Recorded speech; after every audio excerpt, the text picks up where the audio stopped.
やっぱり髪見ながら奥さんシャツにキューバって書いてる。キューバで買いました。キューバのシャツ。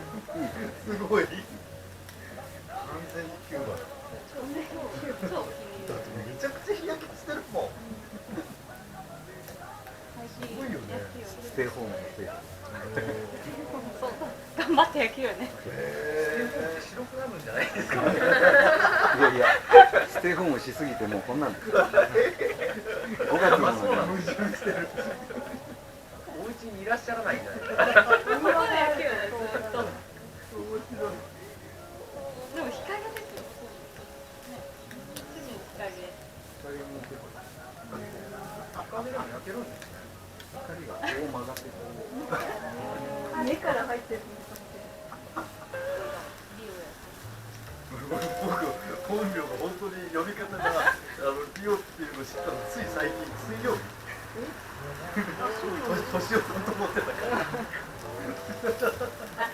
ビーバーさんみたいな感じでこう。あだ名ね。あだ名とか。そうニックネームで呼び方を変えてるのかな。ああ、なるほど。いやいや、そんなの原田さんぐらいですよ。あ、いいね。最高だね。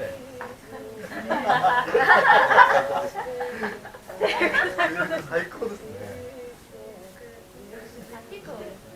もう今有罪ギリギリです。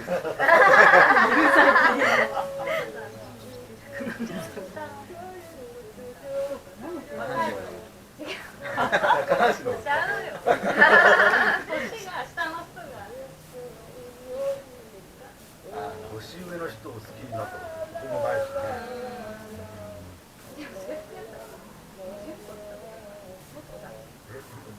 上野さんがすごい微妙な顔で見るんやけど、どういう表情なのそれ。いや、制服っていうのは何の制服かなっていろいろあるじゃないですか。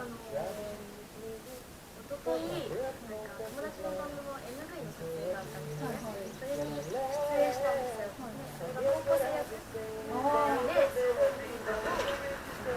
高校生の制服って私はなんか、なんかこういろいろあるじゃないですか。警察だったり、ナースだったりとか、なんかいろいろ高校生の制服です。高校生。原田さん喜ばせるとか。いや、でも似合う似合わないとありなしがあるから、キッチンみたいな人が来たらちょっと違うみたいになるじゃないですか。テレビドラマとかでもたまにあるんですよ。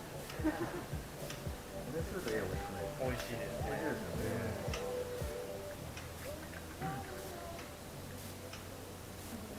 去年の夏が一回これするビームやったんですけど、2月来た時は全然なくて、どっちの箱で入ってたりですよね。いっぱい買ったら裏から一箱出してくれる。そうですよね。だって明らかにもうリンゴに回ったらこれだけ多分長いってなるから、あ、そっかそっかそっか。これでなんか、でもあれしないかな、それで多分買ってたんだけど、違うみたいになる。いや、あれをしたら戦いになっちゃう。何したら戦いに。そろばを取り合いになって戦いになっちゃう。私のよう嘘ですよ。いや、あれがいいんですよ。この時の子供じゃんこれ。子供じゃなくてよかった。今涼しそうになった。僕このトウモロコシのひげかと思って。いやもうトウモロコシのひげとね、カマキリの子供がそっくりなの。見て見て。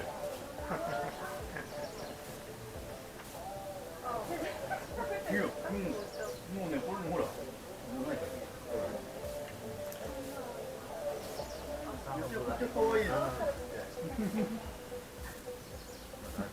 すね。耳を澄ませる。ね。で歌ってる日本語バージョンのカントリーロード。ね。カントリー